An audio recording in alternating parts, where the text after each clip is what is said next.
Hello everyone, this is the Ancestors Advocate and this is video number 11 in the Ancestor Veneration video series. And the topic is the doors of perception, how the ancestors communicate with us. Now, I've been debating whether or not to do this video or talk about it because when it comes to ancestor veneration, I it's a practice. It's meant to be a practice, and I don't want to condition those watching this video to be conditioned to latch onto information. And what I mean by that is,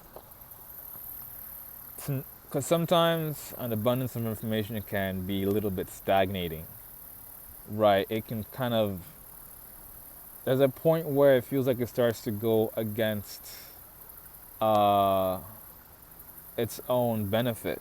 There's a point where TMI, too much information, or a saturation of information and knowledge can start to go against its own benefit for you because it's stagnating. It's like you just accumulate, and then you're too heavy to even move on. You're too heavy. There's so much inventory. There's so much clutter. There's so much in the house that you can't even freely move as you need to, move as you want to, right? So I don't want to stagnate people's sense of action, people's sense of exploration and transformation within this process, within this activity, right?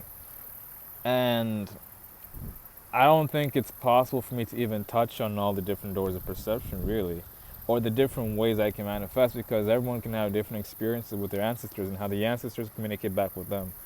The quick answer is you will know. You will know. If you have a hard time knowing, you will catch on to it when the ancestors are communicating back with you.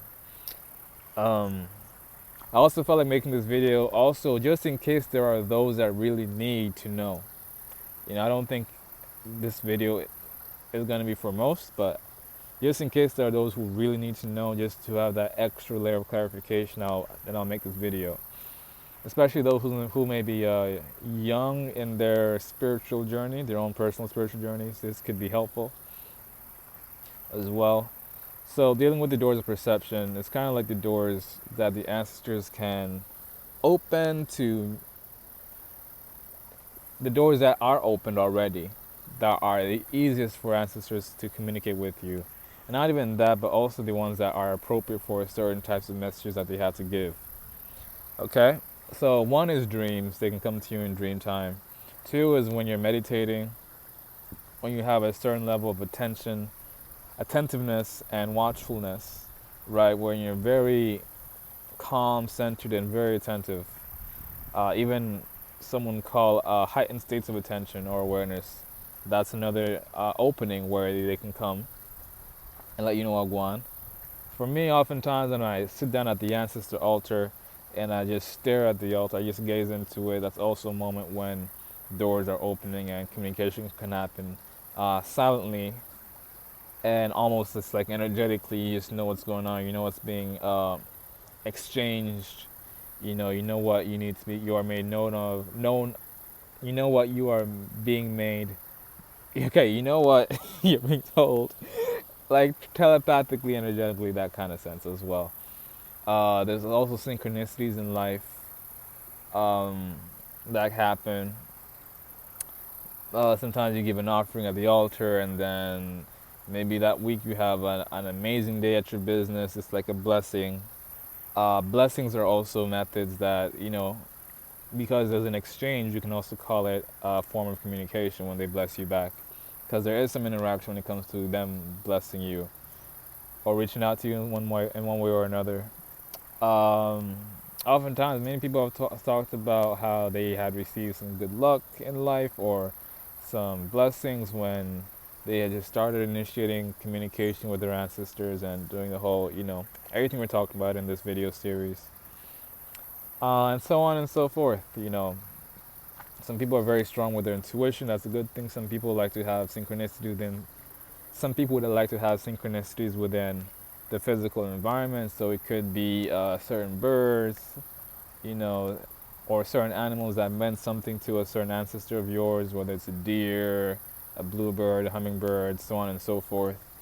It can even be certain objects or, like I said, animals or etc. that have an agreed meaning between you and that ancestor.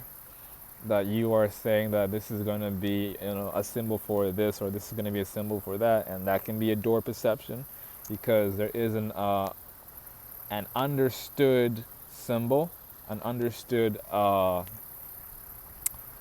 what's it called? Code. You know, it's kind of like making nature your alphabet. You know what I'm saying? You can use anything to represent the alphabet or your personal Morse code with your ancestors, or spirit in general.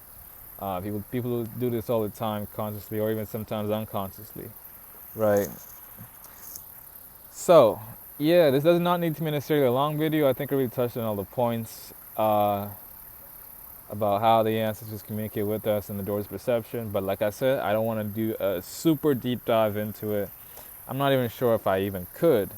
This is all very experiential. And like I said, this video series is 11 videos long. And I have one more video to make that I'll make today to complete the main portion of this video series. And like I said, I don't want information to be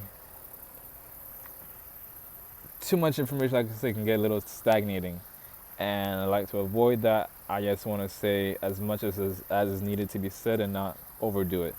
So again, thank you for watching this video, and appreciate you watching this video series and getting this far. If you've watched from video 1 to 11, including the introductory video, appreciate it so much, and keep doing your thing. Peace.